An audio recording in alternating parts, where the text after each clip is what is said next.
இன்னைக்கு நம்ம பார்க்க போறது வண்டிக்கடை சுண்டல். ஹலோ ஃப்ரெண்ட்ஸ், இன்னைக்கு நம்ம வண்டிக்கடை சுண்டல் பார்க்க போறோம். பாருங்க, நம்ம பீச் போனாலும் சரி, நம்ம தெரு ஸ்ட்ரீட்டுங்களில் பார்த்தீங்கன்னா சுண்டல் விற்பாங்க. அது ரொம்ப நமக்கு பிடிக்கும் பார்க்கும் போதே. பாருங்க, நான் நைட்டே ஊற போட்டிருக்கேன். இந்த பச்சை பட்டாணியும் இதுவும் காஞ்சது தான். பச்சை பட்டாணியும் மூக்கடலையும் வெள்ளை மூக்கடலையும் வேக போட்டிருக்கேன் நைட்டே.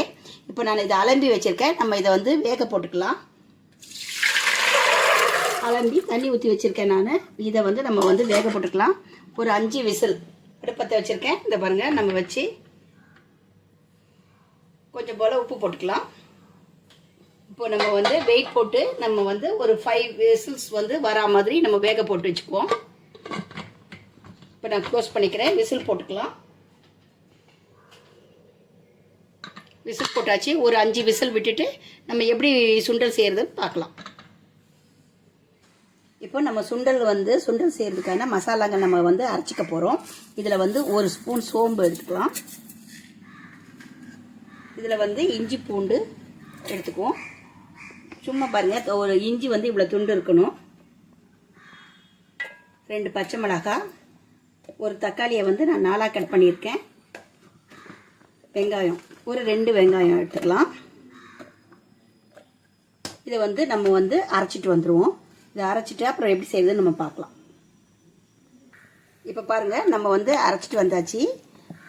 இப்போது தண்ணி ஊற்றாமல் நம்ம அரைக்கணும். ஏன்னா வெங்காயத்தில் இருக்கிற தண்ணியே போதுமானது. இப்போ நம்ம எப்படி செய்யுதுன்னு நம்ம பார்த்துக்கலாம். அப்புறம் அடுப்பத்தை வச்சு கடாய் வச்சுருக்கேன். எண்ணெய் ஊற்றிருக்கேன். இதில் ஒரு ஸ்பூன் சோம்பு போட்டுக்கலாம். சோம்பு பொரியட்டும்.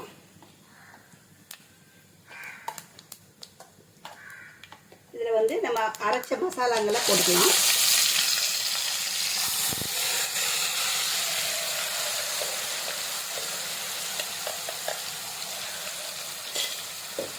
இப்போ இது நல்லா இந்த பச்சை வாசனையை நம்ம நல்லா வதக்கணும். இந்த பச்சை வாசனை போகணும்.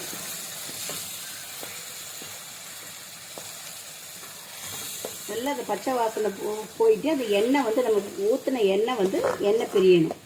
அந்த மாதிரி நம்ம நல்லா வதக்கிக்கணும். இப்போ பாதி வதக்கிருக்கு. இதில் நம்ம கருவேப்பிலை போட்டுக்கலாம். கரம் மசாலா 1 டீஸ்பூன் போட்டுக்கலாம். வெறும் மிளகாத்தூள் 1 டீஸ்பூன் போட்டுக்கலாம். நம்ம 5 விசில் விட்டோம். 5 விசில் விட்டு ஒரு 10 நிமிஷம் ரெஸ்ட் கொடுத்துருக்கோம். இப்போ எப்படி வந்திருக்குன்னு பார்க்கலாம். பாருங்கள் ஃப்ரெண்ட்ஸ், நல்லா தான் வெந்திருக்கு. இதை பாருங்கள், மேஷாக இருக்குது. இதை பாருங்கள், மேஷ் ஆகுது. பட்டாணியும் பாருங்கள், நல்லா மேஷ் ஆகுது. போதும். நம்ம இப்போ அந்த தண்ணியில் பாருங்கள், மசாலா பாருங்கள் எப்படி நல்லா ப்ரௌன் ஆகிடுச்சு பாருங்கள். அந்த மாதிரி நம்ம நல்லா பண்ணிக்கணும். இப்போ கொஞ்சம் தண்ணி விடலாம். தண்ணி மட்டும் விட்டு நம்ம கொஞ்சம் கொதிக்க விடலாம். அந்த வேக வச்ச தண்ணி மட்டும் நம்ம இப்போ கொதிக்க விடுவோம் ஃபஸ்ட்டு.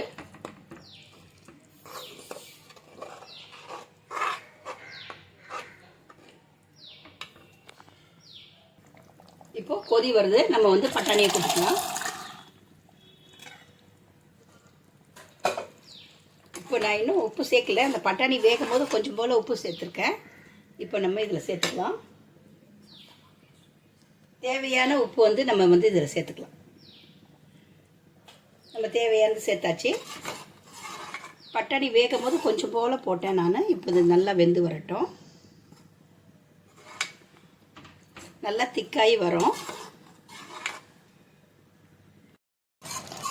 நீங்கள் பாருங்கள், வேணும்னா கொஞ்சம் நீங்கள் அப்படியே மசிச்சு விட்டுங்க. கொஞ்சம் வேணும்னா, இல்லைன்னா நம்ம மிக்சியில் கூட கொஞ்சம் அரைச்சி போட்டுக்கலாம். நான் கரண்டிலே அப்படி கொஞ்சம் மசிச்சு விட்டுட்டேன்.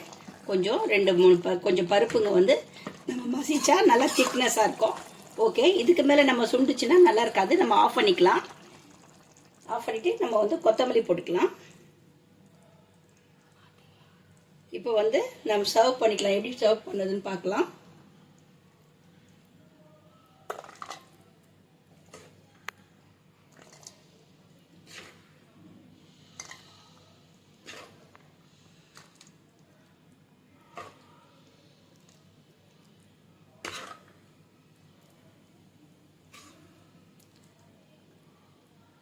பாருங்கள், இதில் நம்ம ஆனியன் போட்டுக்கலாம். அப்படியே பொடி ஆனியன்களை நல்லா போடுங்க. நம்ம ஆனியன் போட்டு சாப்பிடும்போது ரொம்ப ரொம்ப டேஸ்டியாக இருக்கும். மேலே வந்து 2-3 கொத்தமல்லி போட்டுக்கலாம். பாருங்கள், நீங்களும் இந்த மாதிரி வண்டி கடை சுண்டல் நீங்களும் ட்ரை பண்ணி பாருங்கள். ட்ரை பண்ணி பார்த்துட்டு எனக்கு கமெண்ட் தெரிவிங்க.